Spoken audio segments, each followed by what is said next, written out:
আসসালামু আলাইকুম। সবাই কেমন আছেন? আশা করি অনেক ভালো আছেন। আমিও ভালো আছি আলহামদুলিল্লাহ। রবীন্দ্রনাথ ঠাকুরের আজকে মনে হয় জন্মদিন, তার জন্য স্কুলে ছোট্ট একটা অনুষ্ঠান। বিশ্বকবি রবীন্দ্রনাথ ঠাকুর ছোটদের জন্য বড়দের জন্য আসলে অনেক গল্প, কবিতা, শিক্ষামূলক, তথ্যমূলক অনেক কিছু লিখে গেছেন। অনেক শব্দ ভান্ডার, অনেক মানুষের শিক্ষণীয় বিষয় যেগুলো আমাদের নারীর সাথে জড়িয়ে আছে। আমরা ছোটবেলা থেকে সেগুলো পড়ে বড় হয়েছি। আজকে যেহেতু আমরা বিশেষ কোনো আয়োজন করতে পারছি না, তারপরে অভিভাবক এবং বাচ্চাদের মাঝে একটু রবীন্দ্রনাথের সাথে নতুন করে পরিচয় করানো এবং তার জন্মবার্ষিকীতে আমরা একত্রিত হওয়ার একটু চেষ্টা আর কি। এখানে আমাদের বাচ্চাদের মধ্যে যেহেতু সময় কম, এই শাউন কই তুমি দিবা রবীন্দ্রনাথের আব্দুল আজিজ শাউন তৃতীয় শ্রেণীর ছাত্র একটি রবীন্দ্রনাথের লেখা একটু কবিতা আবৃত্তি করবে। সবাই ভালো থাকতে শোনো। লিখেছেন রবীন্দ্রনাথ ঠাকুর। মেঘের কোলে রোদ এসেছে, বাদল গাছে ছুটি, আজ আমাদের ছুটি বাবাই, আজ আমাদের ছুটি। কি করে আর ভেবে না কোন বনে যায়, কোন মাঠে যে ছুটে বেড়ায়, সকাল ছুটি আমার, আজ আমাদের ছুটি বাবা, আজ আমাদের ছুটি।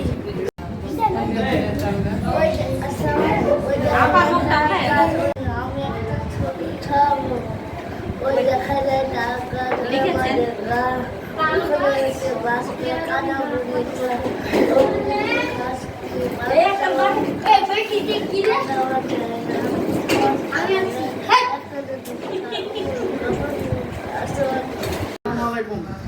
আমার নাম আব্দুল্লাহ। আমি একটি ছড়া বলবো। আমাদের ছোট নদী, রবীন্দ্রনাথ ঠাকুর লিখেছেন। আমাদের ছোট নদী চলে বারবারকে বই, শাক মাসে তার হাঁটুর জল থাকে, পার হয়ে যায় গরু, পার হয় গাড়ি, দুই ধার উঁচু তার, ঢালু তার পারি। আতা গাছে গাছে তোতা পাখি, ডালিম গাছে মৌ, এত তবু কওনা। দেখলেন তো সবাই কবিটা বলছে। আমার বোনও বললো আতা গাছে, ওটা অতটা ভালো পারে না এখন, ওই ইনশাল্লাহ পারবে। আর অনেকজন ভুলে গেছে বা ওইভাবে। সবাই মাশাআল্লাহ বলতে ভুলবেন না, আর এদের জন্য সবাই দোয়া করবেন। আর এরকম বাচ্চা যাদের ঘরে আছে অবশ্যই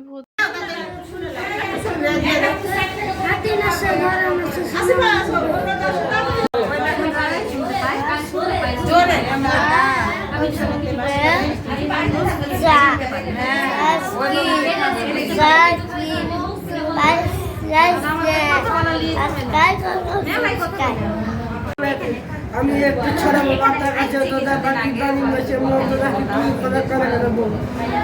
এখানে ছড়া বইটি বের করে রেখেছি। তারপর এখানে সেই বাচ্চারা ছড়া বলতে যে ভুলে গেছে, তারা অনেক কিছু মনে করে রাখতে পারে না। ইনশাল্লাহ তারা স্কুলে এসে অনেক কিছুই শিখতে পারছে। সবাই এদেরকে মাশাআল্লাহ বা দোয়া করতে ভুলবেন না। তারপর এখানে ম্যাডাম কিছু বলবে। যেহেতু রবীন্দ্রনাথের জন্মবার্ষিকীতে একটা সুন্দর কবিতা শোনাই তোমাদের। কবিতার নাম বীর পুরুষ। এটা শুনেছো, পড়েছো তোমরা? বীর পুরুষ লিখেছেন রবীন্দ্রনাথ ঠাকুর।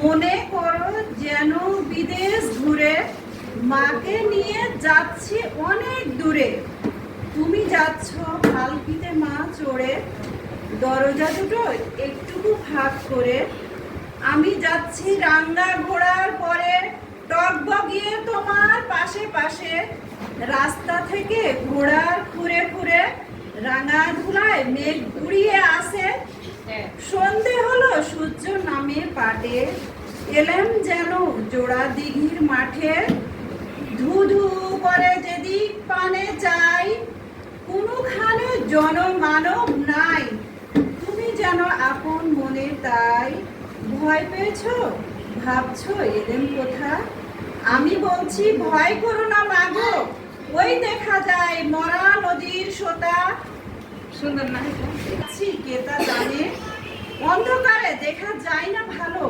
তুমি জানো বললে আমায় ডেকে, দিঘির ধারে ওই যে কিসের আলো, এমন সময় হারে রে রে ওই যে কারা আসতেছে ডাক ছেড়ে, তুমি ভয়ে পালকিতে এক কোণে ঠাকুর দেবতা স্মরণ করছো মনে, বেড়াগুলো পাশের কাটা বনে পালকি ছেড়ে কাঁপছে থরো থরো, আমি যেন তোমায় বলছি ডেকে, আমি আছি ভয় কেন মা করো, তুমি বললে যাসনে খোকা ওরে, আমি বলি দেখো না চুপ করে, ছুটিয়ে ঘোড়া গেলাম তাদের মাঝে, ঢাল তালুয়ার ঝনঝনিয়ে বাজে, কি ভয়ানক লড়াই হলো মাঝে, শুনে তোমার গায়ে দেবে কাটা, কত লোক যে পালিয়ে গেল ভয়ে, কত লোকের মাথা পড়লো কাটা, এত লোকের সঙ্গে লড়াই করে ভাবছো খোকা গেলই বুঝি মরে, আমি তখন রক্ত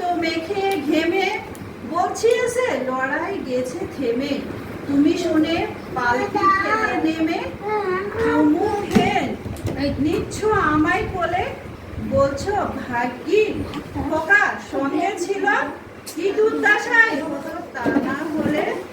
ধন্যবাদ। এবার গানটা গাইবেন।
দেখলেন তো সবাদের বলা শেষ হয়ে গেছে।